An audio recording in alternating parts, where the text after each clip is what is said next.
अकबरपुर लोकसभा क्षेत्र के रमईपुर में जनसभा करने पहुंचे सपा के राष्ट्रीय अध्यक्ष अखिलेश यादव ने कहा कि हमने युवाओं को पढ़ाई के लिए लैपटॉप दिए जो आज तक चल रहे हैं। भाजपा ने इसे छोटा कर दिया। जब मोबाइल कंपनियों ने सिम लॉन्च किया तो डाटा फ्री था, लेकिन भाजपा सरकार में इसका भी पैसा पड़ता है।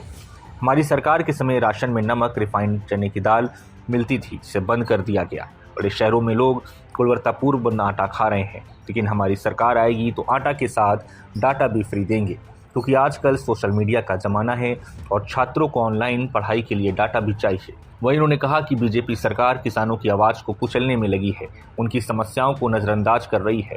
एमएसपी की मांग कर रहे किसान जब दिल्ली पहुंचे तो उन्हें हर तरह से रोकने का प्रयास किया गया। बैरिकेडिंग लगा दी गई, कंक्रीट की दीवार खड़ी कर दी गई और यहाँ तक कि डीजल देना बंद कर दिया। यही नहीं, किसानों की आवाज़ कुचलने के लिए उन पर गाड़ी तक चढ़ा दी। 10 किलो खाद कम कर बोरी के दाम बढ़ा दिए। महंगाई ने किसानों और गरीबों की कमर तोड़ कर रख दी है। बोले कि अगर बीजेपी फिर सत्ता में आ गई तो किसानों की खाद पाउच में मिलेगी। उन्होंने गठबंधन के प्रत्याशी राजाराम पाल को जिताकर भाजपा को सत्ता में आने से रोकने की अपील की। इसी बीच उन्होंने पत्रकार वार्ता में कहा कि वे युवाओं को आरक्षण के साथ नौकरी भी देंगे। वहीं अखिलेश यादव ने कहा कि भाजपा ने न सिर्फ किसानों बल्कि युवाओं को भी धोखा दिया है। पेपर लीक कराकर नौजवानों के भविष्य से खिलवाड़ किया गया। 1-2 नहीं 10 से ज्यादा पेपर लीक हो गए। परीक्षा रद्द होने से 60 लाख युवाओं का भविष्य अंधकार में डाल दिया गया। इन नौजवानों में उनके माता पिता को जोड़ लें तो एक परिवार से 3 सदस्य तो होंगे ही। इस हिसाब से 1 करोड़ 80 लाख लोग होते हैं। यही 1 करोड़ 80 लाख लोग अगर 80 लोकसभाओं के हिसाब से गणित लगा लें तो हर लोकसभा में पेपर लीक होने से 2,25,000 वोट तो कटेंगे। इस वजह से हर लोकसभा में ये वोट कम हो गए तो बीजेपी बचेगी कैसे। आज इस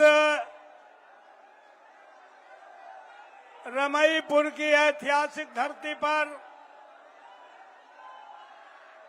बिठूर विधानसभा के क्षेत्र में चुनावी जनसभा में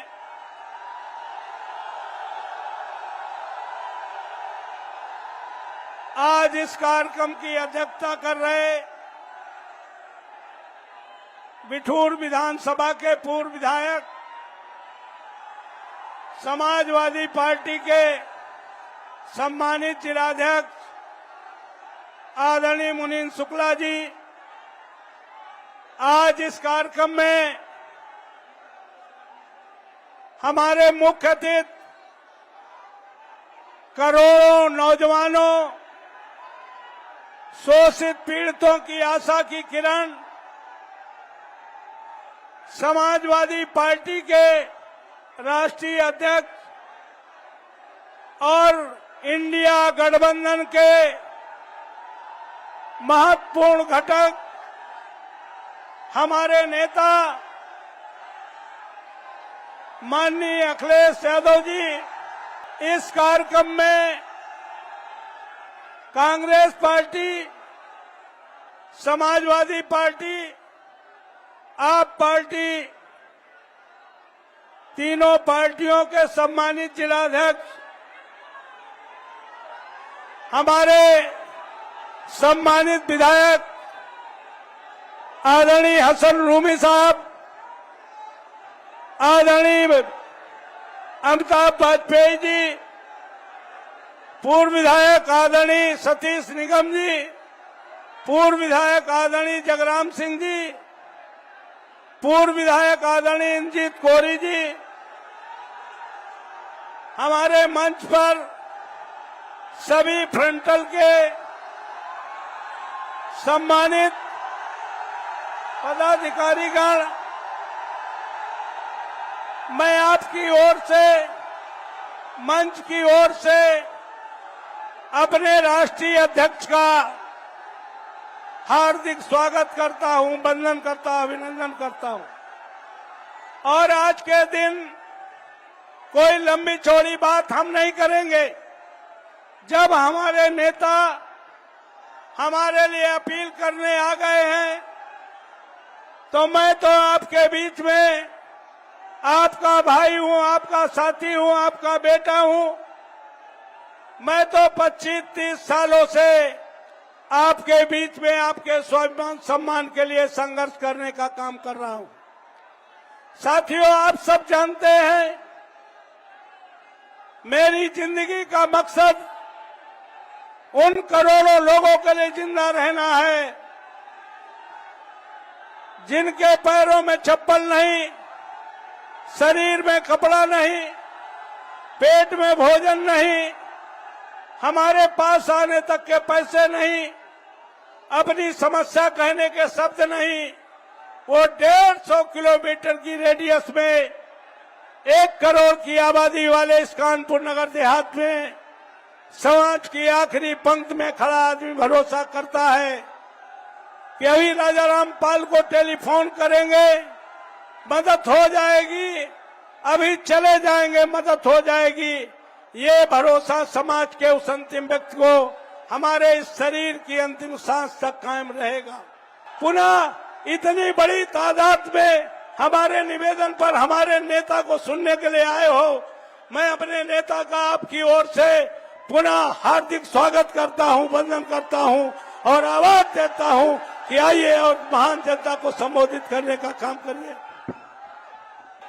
इस चुनावी जनसभा में आए हुए सभी हमारे आदरणीय बुजुर्ग, किसान भाई, नौजवान साथी, पत्रकार बंधुओं, मैं सबसे पहले इस चुनावी जनसभा में उपस्थित अपने सभी किसान भाई, नौजवान साथियों का बहुत बहुत धन्यवाद और आभार प्रकट करना चाहता हूं।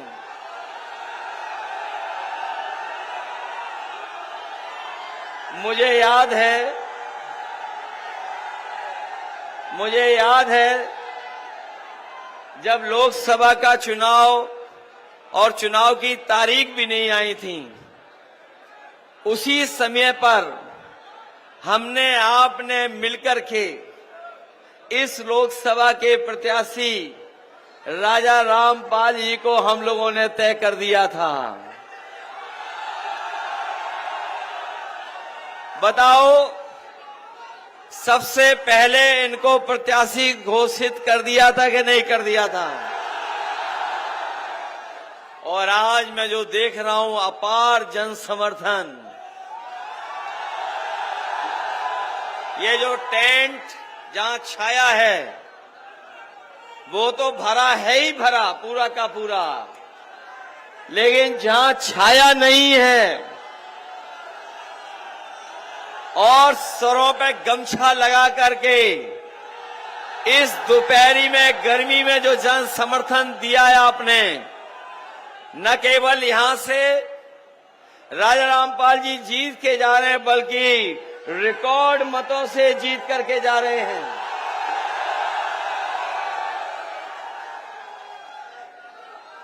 जिन्हें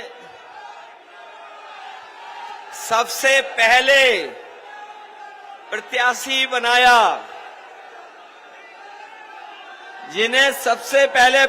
बनाया, उन्हें बताओ जिताओगे सबसे पहले? ये जोश और उत्साह हम लोग देखते आ रहे हैं।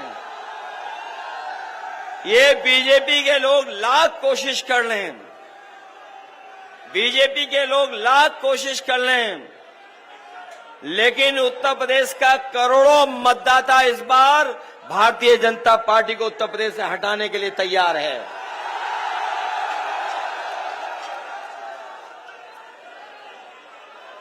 ये बीजेपी वाले लोग,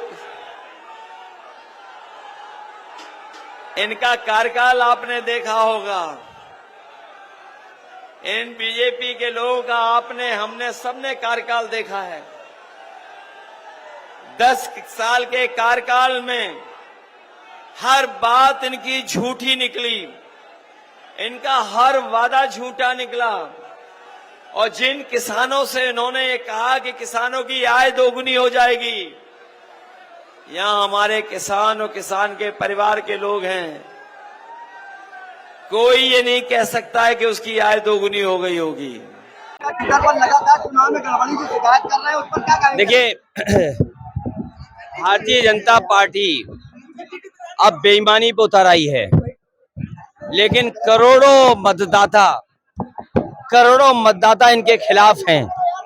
ये कितनी बेईमानी पे उतर जाएं, लेकिन करोड़ों मतदाता इनको हटा करके ही दम लेगा। और जो सूचनाएं आ रही हैं ये घबरा गए, बौखला गए हैं। और जो आदमी खिसियाता है, जो हारने लगता है, वही ये हरकत कहता है। कहाँ 400 पार, बताओ क्या हालत हो गई इनकी। इनकी भाषा बदल गई, व्यवहार बदल गया और इतना स्तर गिर गया इनका कि अगर मंदिर में हम लोग जाएंगे तो परिसर को धो देंगे। याद रखे बीजेपी, आज तुमने परिसर धोया है, जनता तुम्हें वोट डाल डाल करके ऐसा धोएगी कि दोबारा नहीं लौटोगे। पीडीए इस बार इनको धोने जा रहा है, क्योंकि पीडीए देख रहा है, पीडीए उत्तर प्रदेश में एक सीट पे लड़ाई में, बाकी सब सीटें पीडीए जीत रहा है। सर बीजेपी जो है लगातार आरोप लगाती है कि महिलाओं के देखिए, आज अभी अगर आपने सुना हो, जब दुनिया के सबसे बड़े बिल गेट्स आए थे, कंप्यूटर के जानकार, और प्रधानमंत्री से जब बातचीत कर रहे थे तो उन्होंने डिजिटल डिवाइड के बारे में कहा कि डिजिटल डिवाइड भारत में नहीं होने देंगे, उसके लिए कदम उठाएंगे। मुझे याद है कि समाजवादी पार्टी ने, जो आज गांव आपको केबल और इंटरनेट दिखाई दे रहा है, जियो हो या सरकारी और हो, उसका फैसला अगर किसी ने लिया था तो समाजवादी पार्टी ने। उसके साथ साथ लैपटॉप बांटा था और आज भी लैपटॉप चल रहे होंगे। और आज अमेरिका जैसा देश अपने गरीब बच्चों को कुछ शहरों में लैपटॉप दे रहा है। तो ये डिजिटल डिवाइड खत्म हो, क्योंकि गरीब को भी खाने पीने राशन के साथ साथ एक गुणवत्ता का राशन, एक पौष्टिक आटा, और पौष्टिक आटा मैं इसलिए बोल रहा हूँ कि जितने संपन्न लोग हैं बड़ी बड़ी कंपनियों के पैक्ड आटा ले रहे हैं। मैं कंपनियों का नाम नहीं लेना चाहता हूँ, अगर मैं बोलूं तो आप जानते होंगे कि किन कंपनियों का आटा आप लोग ले रहे हैं। तो गरीब को भी पौष्टिक और गुणवत्ता के साथ पैक्ड आटा और उसके जीवन में बदलाव लाए, उसके लिए डाटा फ्री दे देंगे। युवाओं को नौकरी नौकरी नौकरी और आरक्षण के साथ नौकरी है। क्या 400 पार? तुम्हें पता है आजकल तो किसी के मुंह से नहीं निकल रहा 400 पार। और आपने होर्डिंग नहीं देखी बड़ी बड़ी, जो कहते हैं डबल इंजन, एक इंजन गायब है उसमें से, और खटारा इंजन की तो फोटो नहीं लगाई। तुम्हें दुख होना चाहिए इस बात का। बताओ